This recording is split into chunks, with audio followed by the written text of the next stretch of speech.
everybody and welcome back to my channel. Today's video is going to be a super chilled, laid back video. I have some McDonald's here and I have asked you on Twitter what you want me to talk about, and people have sent me some some suggestions. I am leaving to go on holiday in about 7 hours. I don't know if that's like, yeah, 3 AM anyway tomorrow morning. Have I packed? Have I even got my suitcase? No. But I'm gonna sit here with my fries and talk to you guys about many different things. Number one thing on this list of things that people wanted me to talk about was Mamma Mia 2. So when I'm filming this, Mamma Mia 2 came out today. And oh my days, it was better than the first one. How? How have they managed to make a film that was, well, okay, it was just as good. Like, they were both exactly the same. Like, I could not believe how good it was, because I was really worried, because I thought the songs are kind of like not ABBA's popular songs. They're not like songs that, I don't know, people would automatically think of when they think of ABBA. And I was also really skeptical because I don't know what was going to happen with Donna and like how it was going to pan out. And obviously Meryl is like the reason that everyone loves the film. So I was like, ah, but oh my god, okay. From this point, there are going to be spoilers, so I will put like a timestamp on the screen where you can skip to if you don't want to watch the spoilers. But oh my days, as soon as I found out Meryl was dead, I was like, this film is going to be shit. I'm leaving the cinema. But that's kind of what the whole plot hinges on. But she's like, her presence is felt. And the bit at the end, when she comes in the christening, I don't cry at movies. I'm not an emotional person when it comes to movies. I literally had to like stifle my sobs. Like, I've never cried that hard ever, let alone at a movie. It was the most well shot, beautiful scene. The cinematography of the whole thing was amazing. Yes, the acting is cringy. Yes, Pierce Brosnan still can't sing, but Colin Firth dancing in spandex, Lily James, all of the new actors, like everything, it was just so good. And the one-liners from Christine and from Julie Walters, "Be still my beating vagina," like that is literally the best line in cinematic history. The songs as well, apart from Why Did It Have to Be Me, which I'm not a fan of, I'm not gonna lie. I love the songs. When I Kissed the Teacher, Angel Eyes, My Love, My Life. What other ones are my favourite? Angel Eyes is definitely my favourite. And Waterloo as well, love that. What else do I like? And of course, like Fernando, Mamma Mia, Dancing Queen and Super Trooper, all very, very good. So all in all, I cannot complain. I would go and see it again tonight if I didn't have to pack, but here we are. I genuinely would recommend it. If you liked the first one, you will love this one. It's a bit more emotional, it goes a bit more in depth, but that's what makes it such a good film. And the way that they interlace the prequel sequel elements works so well that the connections are so vividly felt, and it just is it's a masterpiece, honestly. Obviously it's not going to be like very good plot wise, there is not really a plot, but if you're going to watch something like that, you're really not expecting a plot, are you? Like, you're not. I can't complain. I thought it was absolutely incredible, and I'm going to watch it again the second I get back from holiday because it was such a feel-good movie. And the good thing too is that you can watch them, like, I would watch Mamma Mia, then watch Mamma Mia 2, and then watch Mamma Mia again, because the Mamma Mia story just is so well interlaced with the new one. Oh, I bloody loved it. Like, honestly, 10 out of 10 would recommend. It was some good cinema. Good cinema. Indeed. These chicken selects are so hot.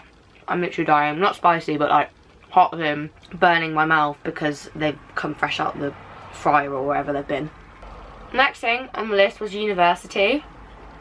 So, like, how I'm feeling about university basically, which I can talk about. I don't know when I'm uploading this, whether I'm uploading this before or after my how to cope with results day video, but I'm feeling excited for uni. The only thing that's terrifying me is that I don't know what uni I'm going to at this point. Like, in 2 months time pretty much I'm going to be at university, and I don't know where that's going to be, which is a very scary thought for me because I like to have things planned out in advance. But all in all, I'm so excited for a new chapter. I'm excited to meet some new people, and I'm excited to like be able to just go out and be my own boss and not have to, like, when you're at home, if you want to go out and stuff, you have to sort out accommodation, or it's far, but like because you're in a student city there'll be stuff to do and you can just walk home. It's just like easy. But there's so many social aspects within like such a close distance, which I love. And yeah, I'm excited to learn new things. Obviously, touch wood, if I do get into Oxford, like if I do get the grades, then I'm quite scared about the whole academic side. But I'm not aiming for a first. I don't want a first. I just want to enjoy myself at uni. I worked hard at school so I could get into Oxford, so once I've done that, if I get a 2-1 or a first, it literally makes no difference to me. I'm still going to work hard, but I'm not going to lock myself in my room because I'm not paying £9 a year to sit and do nothing other than revise, because what will be the point? But yeah, I'm very excited and expect a lot of university videos on my channel after results day, because I'll obviously be preparing, doing the reading, going to IKEA, Dunelm Mill, all that jazz. I'm very excited to decorate my room and stuff. And yeah, it's going to be really good. I'm really excited. And who knows, maybe I'll actually have a love life at university. Like, maybe I'll actually meet a person that's interested in me. Because right now, I have a relationship with Chicken Selects and that's about it. Next one is summer plans. So, I've just said I'm going to Italy. Well, I'm going to Italy like on Tuesday, but we're leaving tomorrow because it's a coach holiday. So we're stopping off in Germany and Austria on the way there, and then Austria and Belgium on the way back. And I've just realised that I have not updated the bank on that, so they're going to think that I'm a fraudster essentially, but we'll cross that bridge when we come to it. But yeah, that's what I'm doing for the next 12 days. I get back on the 1st of August or 2nd of August. I'm at home till the 10th then, so I have 8 days to like chill and maybe do something useful with my time other than travelling. I've already got a few plans lined up for that anyway, but just like seeing friends and whatever. And then on the 10th to the 12th I'm in London for Summer in the City, which is exciting. And then on the 14th to the 15th the girls coming over for a results day sleepover, and 16th is results day. On the 20th I go to Prague, come back on the 24th, go to Wales on the 25th, come back on the 30th, going to Liverpool on the 31st for Fusion Festival, come back on the 2nd, and then September I've got more or less free. I have a trip in the middle of it. I'm trying to book some work experience, but I don't know if I am actually going to go do work experience or whether I might just have the month to myself. We shall see. Yeah, I've got a very busy summer. I don't like to be at home, but at the same time, I feel like people are like learning languages and reading books and stuff, and I just don't have the time, and I don't want to do it either. I thought by this point in the summer I would have read like 7 books, and I've read 1 because I just want to watch Netflix. Like, I don't want to, my brain just needs a break, I think. It just doesn't want stimulation. But I finished The Hate U Give, and that was such a good book. Like, I would so recommend The Hate U Give if you are looking for a book to read. I literally like blitzed that. I'm currently reading The Book Thief in German, which I will definitely finish on this holiday because there's a lot of travelling and stuff. But that's really, really good too. Really easy to understand in German as well. But yeah, leave me some book recommendations down below, because I have a lot more time in August and September to read. So I would like to read a bit more before I have to start reading like academic books again, because reading for fun just seems to be something that I can't do anymore, which is rather sad. But hey, someone's asked, do you miss school? I actually kind of do. Like, I don't miss like being at school at the moment, but like sports day was yesterday, and I don't know, I just miss the people and the teachers quite a lot. Like a few of the teachers I've like spoken to or whatever, and I am still like involved in my school, I am still doing stuff for them, but I don't know, it's weird not being there all the time. And it's weird, like, because obviously my school was such a bubble, like you lived in that bubble, and like when I was there, like what was going on at the school was so important, and now it just seems like really irrelevant, which is really weird for me. But I do miss it, and I will miss it next year, I think. Like I will miss the community, especially now they're building like a brand new section of my school and it's going to be all nice, and I'm just like, well, we didn't have that. But yeah, I do miss it, but I'm having such a good time on my summer holidays. Like, I'm honestly, like, I forgot what it's like to have exams and just to have responsibilities. My brain just switched into holiday mode so quick. Someone asked how to get over an ex. I can't really help you with that one. My top tip though is to just not have ever had a boyfriend and then you have no ex to get over, and that just solves that problem. What are you dreading most about starting uni?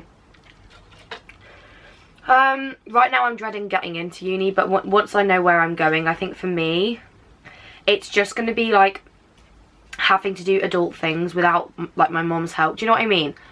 And that I can do stuff myself. It's nice to know your mom's there if it goes wrong. Like, I burnt my hand on the iron. You can't really see it now. And that, like, really sent me to a friend. It's like, I can't even freaking iron clothes. Like, obviously I can cook. And, yeah, I'm filming. Anyway, I can cook. And I can do stuff, like, but I don't have to at home. So I'd never really thought about having to do it for myself. Things like paying bills and whatever. It's just quite scary. And, like, I know it sounds really stupid, but, like, phoning the GP, or, for example, my car has been in the garage, which is a whole other fiasco, which I'm about to talk about.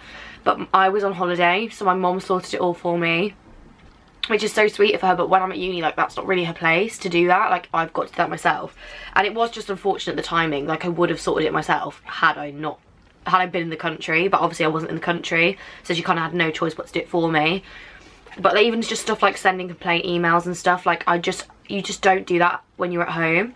And just making sure you're eating and not having anyone to answer to. That's probably what I'm dreading the most. But I'm excited at the same time. It's not like a full-on dread. Anyway, though, here's the tea with my car. So, if any of you know me, like, you know how much I love my car. Like, my car is my baby.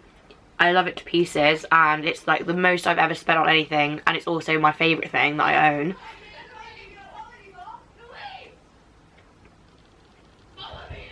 People are having domestics downstairs because Grace wants to go see Mamma Mia, and I do too, but I've already seen it, so I'm like, oh, if you can get Mom to come then we'll go, but Mom doesn't want to go because she's packing, so things are kicking off in the house. Anyway, so basically my car had to go in for a recall, and I was like, oh, that's weird, because I had an MOT and it was fine, but it was like a minor one, so they were like, just bring it in for the day. Anyway, so like my mom took it in because I was in Madrid? Yeah, I was in Madrid, so it was kind of like whatever. My mum was like, I'll just do it. And I was like, oh, that's really nice of you. She was like, you may as well take it into the garage while you're away because you won't be using it. Little did I know. Anyway, so it went into the garage, and they repaired it fine, and they were really helpful. And the problem is it had to stay in for a week and a half because it was a major recall, not a minor. They had to replace the whole of my engine and my clutch. Fair enough, like, that takes a while, and they did that fine. And obviously I didn't have to pay for that because it's not my fault. But when Mom went to pick it up, there was a huge scratch on the front. Like, it was quite a big scratch. I'll insert a picture if I remember.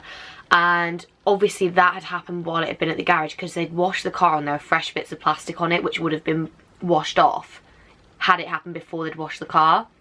And also it was on the front of the car, so clearly someone had reversed and scraped it.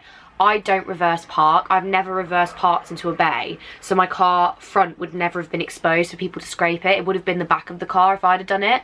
It definitely wasn't there when I took it in. Anyway, so I was in Madrid and I was like freaking out, and after like a week and a half of back and forthing with the bloody garage, they finally agreed to pay like half as a goodwill gesture, but they wouldn't accept responsibility because although it was on their car park, which was really overcrowded, they were like, there's no CCTV cameras, so like we can't prove that it happened on our premises. I'm like, it clearly did. Oh, it was so annoying. Anyway, so then I was in Naples at this time when this was happening, so my mum had to take it in again and to prove, and they were like, no, we're not budging, like we'll only pay half. And that's not us accepting that it's damaged, that's just as a goodwill gesture for the inconvenience, but you are basically accepting that it's damaged. Anyway, I picked it up today, and the guy obviously had never spoken to me, like, but my mum's quite fierce when she complains, so it was a bit awkward because they were kind of just looking at me like, your mum is a little bitch, but I'm like, it's your fault for damaging the car. Anyway, £120 later, I finally have my car back in its rightful condition. Touch wood, it will stay like that. But yeah, that was a stress and a half. I would not go through that again. Someone said, any obsessions at the moment? Not particularly. I'm not watching a TV series at the moment, like on Netflix, because I kind of want to read a bit more. But I loved Jane the Virgin. I watched all of that in 2 weeks. I loved that. Obviously, like, I'm waiting for season 5 now. What else? Obviously Mamma Mia is an obsession because I literally have like not stopped listening to the soundtrack. And also I went to see Matilda and Bat Out of Hell while I was in London on the same day, man. I was quite proud of myself. Bat Out of Hell, obviously I'm not really a big rock fan, but some of the songs on there I'm literally obsessed with. It's All Coming Back to Me and What Part of My Body Hurts Most, Dead Ringer for Love, and I'd Do Anything for Love are all absolute tunes. And the Matilda soundtrack's just always been great, hasn't it? So I've been listening to that non-stop. So basically musicals at the moment are like a top obsession. And then obviously also Love Island. I have just paid for ITV Hub so I can watch it while I'm abroad because I really don't want to miss it. I mean, this season isn't the best, but I have really been enjoying it. I'm reluctant to pass any judgment on the Islanders. Like, obviously I can say I like and dislike them, but I don't really know them as people. But obviously Georgia has just left, spoiler. I don't hate Georgia. I feel like she was very badly portrayed, but I feel like that was done by the producers. She was quite childish, but she is only 20, people need to remember that. And she was loyal, like she did stick with Sam, so I don't really see why everyone's hating her that much. Same with Megan. Megan at the start of the season, fair enough, gave a lot of the audience reasons to dislike her. But as she's gone on, she's really mellowed out, and I think that Megan and Wes are happier together. Like, Laura and Wes would not have worked out. So I don't really see Wes as muggy for telling her that and moving on, because the whole aim is to find love, and I think Megan and Wes work really well together, so I have no complaints there. Jack and Danny, obviously, I just love them. I think they're really nice, and I think they're kind of like the parents of the villa. Josh and Kaz, I think, are very suited to each other. I don't like them personally, like, just as a couple. Like I like them as a couple, but I don't like them how they lord themselves about. Especially over, like, Georgia and Sam's situation. Like, they've been acting like, you know, like they're the best couple in the villa. I don't have the energy for that. Alex, I think, just needs to... why would you pie off Alexandra, you know? She's literally, I know they're going to rekindle things, but she's literally the most beautiful girl in the villa by a long way. Like, her figure is ridiculous. And he spent the whole of the first 6 weeks in the villa, like unlucky in love. And then he gets a few girls and he's like, oh, like, I'll put them on the sub bench and stuff. Like, shut up. But yeah, you have to remember that everyone makes mistakes, and obviously it's so heavily edited that you really can't form a judgment on that. And I don't think any of them are bad people. I don't think any of them are nasty. I just think that, you know, people make mistakes, and they learn from their mistakes. And you've got to remember, it's literally 1 hour over a 24-hour day, so you really aren't seeing a lot, you know. Everyone's asking me how to prep for A-levels. Like, honestly, chill. Like, there's no rush. First off, you've only just broken up, so enjoy the start of your summer while it lasts. Maybe if you want to, like, start going over the content, you can, but that's what the academic year is for. All I did was I read the books that I was studying for English literature, and I did a bit of grammar work before I went back in September, just to make sure that I hadn't forgotten how to speak the language. But that was literally it. Like, I didn't do anything else. So maybe just explore your subject a bit. Like, learn about stuff, but do it for fun. Don't do it for mark schemes and specifications and things, because you're going to spend the whole 2 years of A-levels doing that. You may as well enjoy your life while you still can. Yeah, summer's for enjoying yourself, not for preparing. No point in, like, going over the content yourself, because you'll learn it in lessons. So maybe just make sure your base knowledge is sound for whatever subject you're doing. But for stuff like history, for example, like, you'll learn it as you go. You can't really, like, go over GCSE because you probably won't be studying the same things. Whereas chemistry, you could go over GCSE. But enjoy your summer. Like, don't worry about A-levels, because you've just really worked really hard for your GCSEs, so I wouldn't worry. I think that's everything. I have enjoyed doing this video, but also I don't like the sound of people talking while they're eating. But obviously, if I'm filming, I need to be eating at the same time, or else I wouldn't have eaten any of my food. So I hope you enjoyed this video. Let me know if you want me to do another one of these mukbang things or whatever they are. This was a really like spur of the moment video. I don't know when I'm going to upload it, but hopefully you enjoyed it anyway, me just chatting about Mamma Mia basically. And yeah, don't forget to subscribe if you haven't already. Hit the thumbs up button, comment down below what topics you'd like me to cover in the next one of these that I do, if I do one, and I'll see you very soon with a new video. Bye guys. Mwah.